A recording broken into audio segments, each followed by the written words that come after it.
दोस्तों, welcome back to my YouTube channel. चलिए आज हम देखते हैं विलोपन विधि। ठीक है, ये एक नया विधि है। कल हम देखे थे प्रतिस्थापन विधि।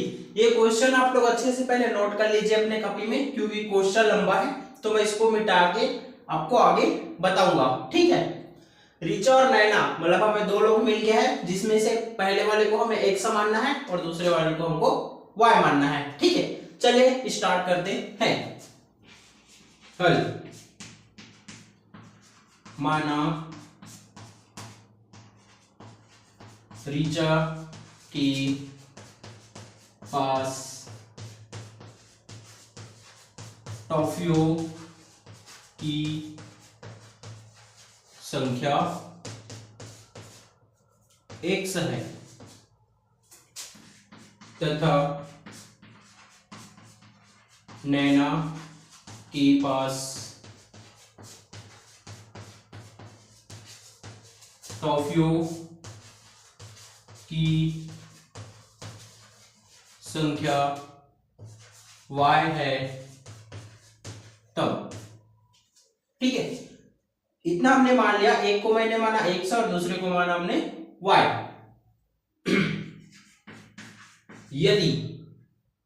यदि ऋचा ने नैना को 30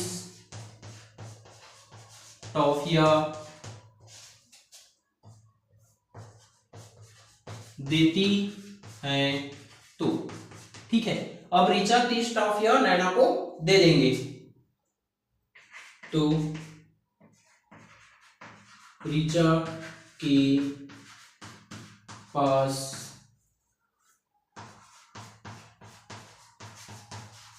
टॉफियों की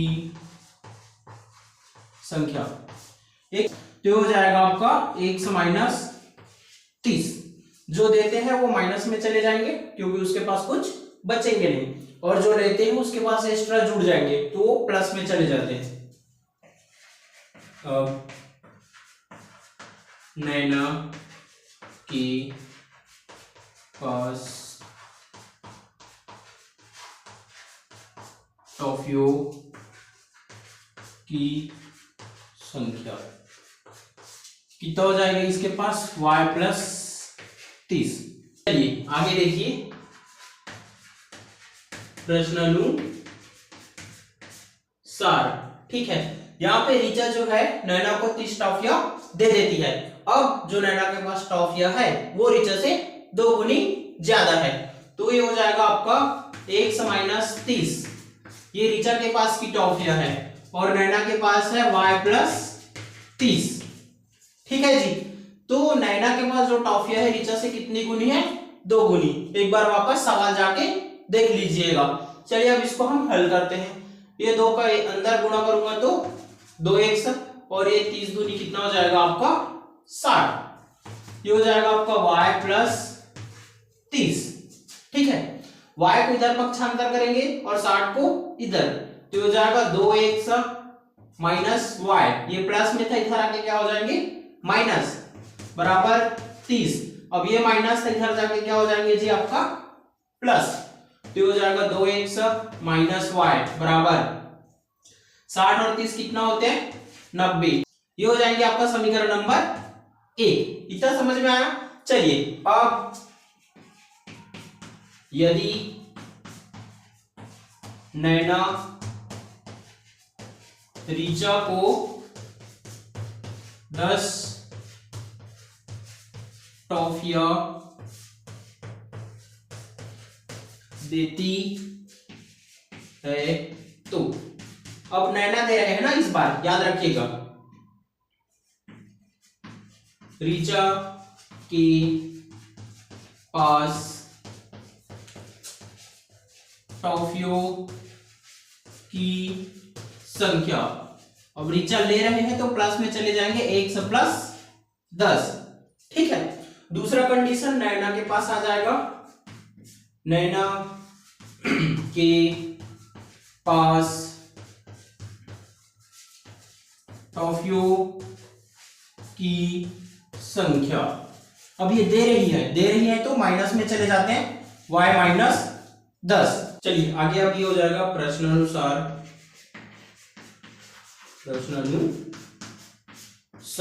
अब क्या बोल रहे हैं, ऋचा के पास जो टॉफिया है नैना की टॉफियों से 3 गुनी ज्यादा हो जाती है। अर्थात सिंपल से कहने का अर्थ है जिसमें कम होते हैं या जो देते हैं उधर गुणा होता है, इस चीज को याद रखिएगा। तो ये हो जाएगा आपका 1 + 10 और इधर हो जाएगा y माइनस 10। कितने गुना बोला है तो 3 गुना। आप लोग एक बार सवाल को वापस जाके देख लीजिएगा, ठीक है। अब इसको हम हल करते हैं। तो हो जाएगा 1 + 10 बराबर 3y और 3 का 10 से गुणा करोगे तो 3 दाई 30। इसको नोट कर लो, फिर मैं आगे बताता हूं। चलिए इसके आगे देखिए, अब हम 3y को इधर पक्षांतर करेंगे और 10 को इधर पक्षांतर करेंगे। तो हो जाएगा 1 माइनस 3y, ठीक है। चर संख्याओं को एक तरफ लिखते हैं और ये माइनस 30 और ये इसको और पक्षांतर करूंगा तो ये भी माइनस चले जाएगा, तो ये माइनस 10। तो हो जाएगा 1 माइनस 3y और ये हो जाएगा माइनस 40, ठीक है। ये हो जाएगा आपका समीकरण नंबर 2। चलिए आगे देखिए, अब ना देखना समीकरण 1 में यहाँ पे क्या है, x के साथ 2, तो हमें इस पूरे समीकरण को 2 के साथ गुणा करना पड़ेगा ताकि हमारा समीकरण एक जैसे बन सके, ठीक है। तो चलिए करते हैं। समीकरण 2 में 2 का गुणा करने पर ये हो जाएगा आपका 2 x माइनस 3y बराबर माइनस 40। करो गुणा, 2 का x से करोगे तो 2x और ये माइनस 3 दूनी 6y और ये हो जाएगा 40 दूनी 80। ये हो जाएगा आपका समीकरण नंबर 3। इतना समझ में आया। अब इसके बाद देखिए समीकरण 1 और 3 से, ठीक है। यहां पे लिख लेना विलोपन विधि। देखिए समीकरण 1 क्या था हमारा, 2x माइनस y बराबर 90 और ये हो जाएगा आपका 2x माइनस 6y बराबर माइनस 80। ये होता है आपका विलोपन विधि। चलिए इसके आगे देखिए, अब हम इसमें ना विलोपन विधि में चिन्ह बदलते हैं। इसके सामने कुछ नहीं मतलब प्लस, तो प्लस का क्या हो जाएंगे जी माइनस, माइनस का क्या हो जाते हैं प्लस और ये माइनस का क्या हो जाएंगे प्लस।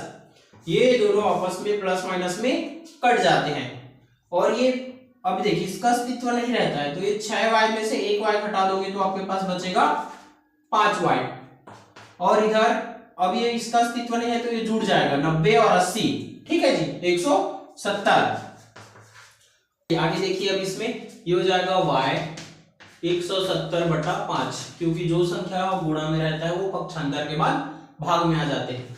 तो y बराबर 5 या कितना हो जाएगा जी 15, 2 बचेंगे, फिर ये हो जाएगा 5 चौके 20। y की वैल्यू कितना आया जी 34। y के मान को समीकरण 1 में रखने पर, ठीक है। आपका समीकरण 1 क्या था, 2x माइनस y बराबर 90।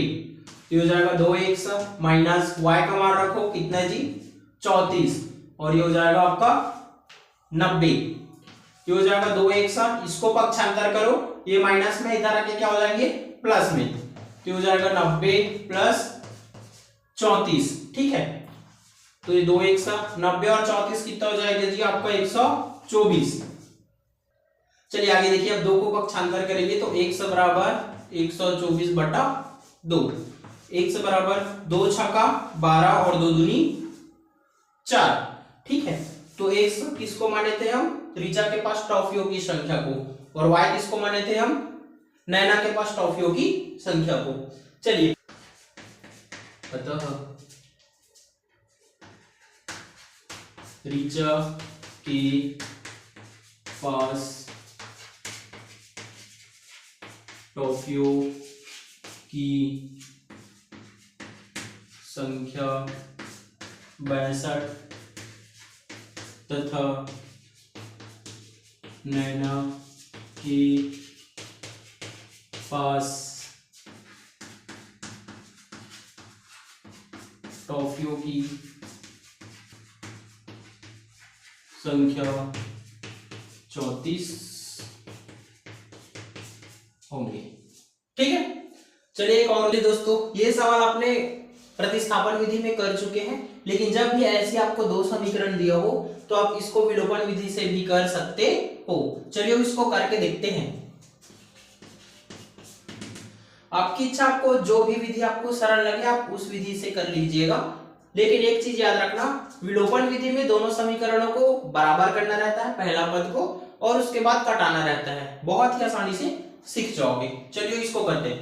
अब इसमें अच्छा पहले इधर लिख लो, दिया है 2x माइनस 5y बराबर -8 और x माइनस 4y बराबर -7। ये हो जाएगा समीकरण नंबर 1 और ये हो जाएगा समीकरण नंबर 2। अब आप लोग का पूरा ध्यान यहाँ पे होना चाहिए। यहाँ पे x के साथ क्या है 2, लेकिन यहाँ पे x के साथ कुछ भी नहीं है। ठीक है, तो इसी को हमें इसके बराबर करना है। तो समीकरण 2 में 2 का गुणा करने पर, चलो करो फिर, ये पूरे समीकरण में करोगे ना उसके 2 का अंदर गुणा करोगे तो 2x, फिर 2 चौके 8y और ये 7 दूनी 14। ये जो नया समीकरण आता है इसको हम समीकरण 3 देते हैं। ठीक, अब विलोपन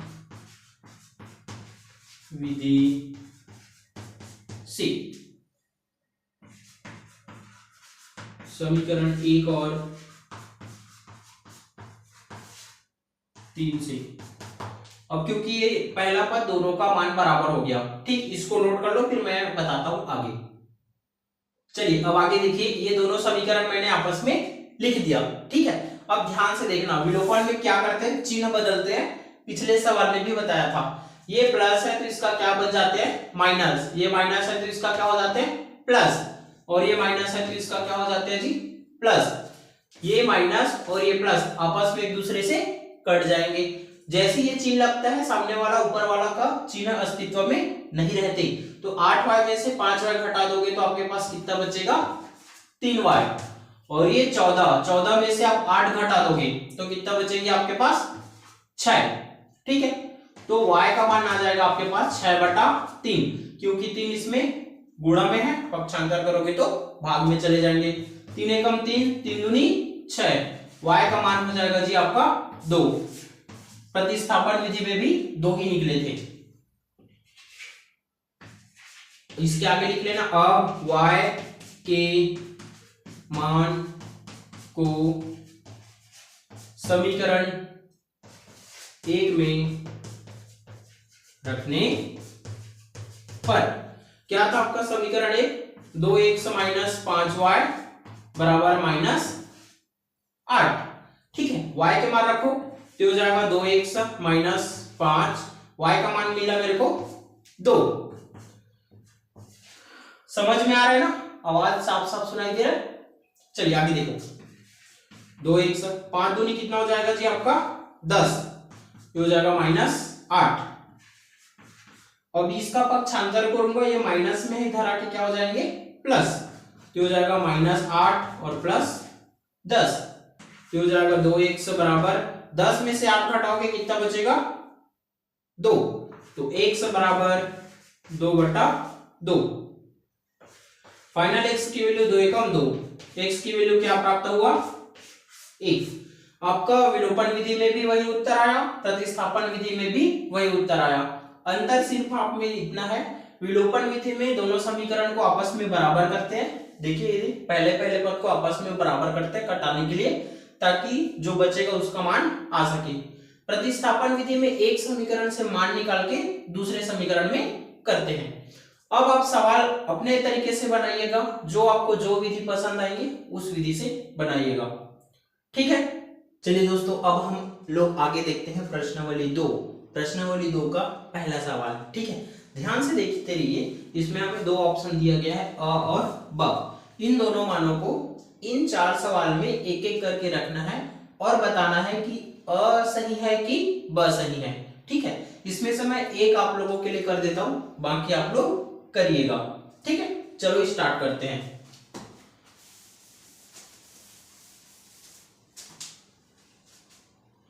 पहले सवाल के लिए देख लीजिए, ठीक है, यहां पे आ जाता है हल। अ के लिए एक एक करके देखेंगे। पहले अ के लिए दिया है तो यहाँ पे x का मान कितना है 2, y का मान कितना है 5, तो ये और ये कितना दिया है 7, तो 5 और 2 कितना हो जाता है 7 बराबर 7, ठीक है। ये आपका आंसर ब के लिए।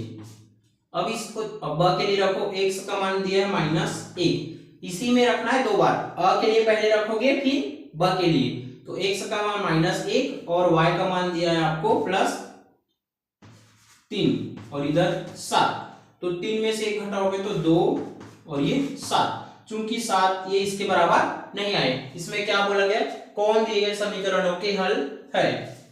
अतः अ दिए गए समीकरण की हल है। देखो कितना आसान है। ऐसे ही आप अ और ब को बाकी 3 सवालों में रखिएगा, उसमें से एक सही उत्तर निकलेगा, या तो अ निकलेगा या तो ब। समझ में आया, कितना ही आसानी से आप लोगों को बता दिया। चलिए दोस्तों, अब आगे देखते हैं दूसरा नंबर का सवाल। ये भी सेम पहले जैसे है, बट इसमें यहाँ पे 2-2 समीकरण दे दिए हैं। पहले सवाल में एक एक समीकरण दिए थे, दूसरे वाले में 2-2 समीकरण दिया है। कहने का अर्थ है पहले अ वाले मान को पहले इन दोनों में रखेंगे, ठीक है, उसके बाद ब वाले मान को इन दोनों में रखेंगे, फिर चेक करेंगे कि कौन सा सही है। चलिए करते हैं, इसको नोट कर लीजिए। पहले सबसे पहले इसको दिया है करके लिखना है, दिया है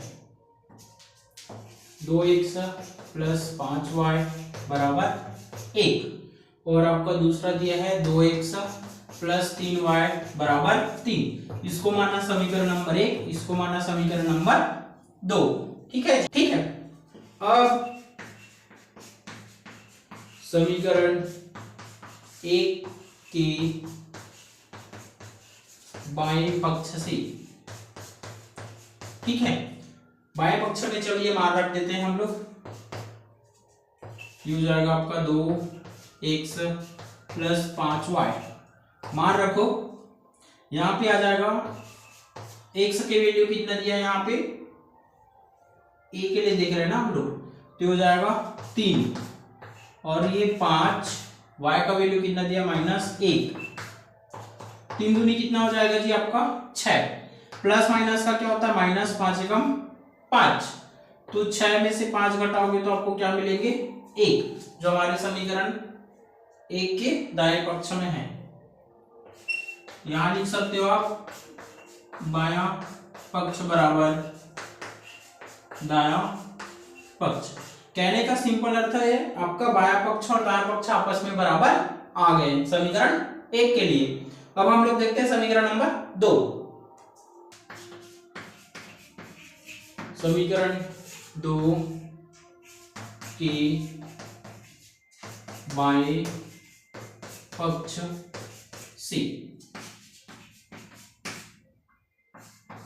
पहले इसको सामने में लिख दो ताकि बार बार आपको देखते की आवश्यकता ना पड़े, ठीक है। चलिए अब समीकरण 2 के बाएं पक्ष क्या है आपका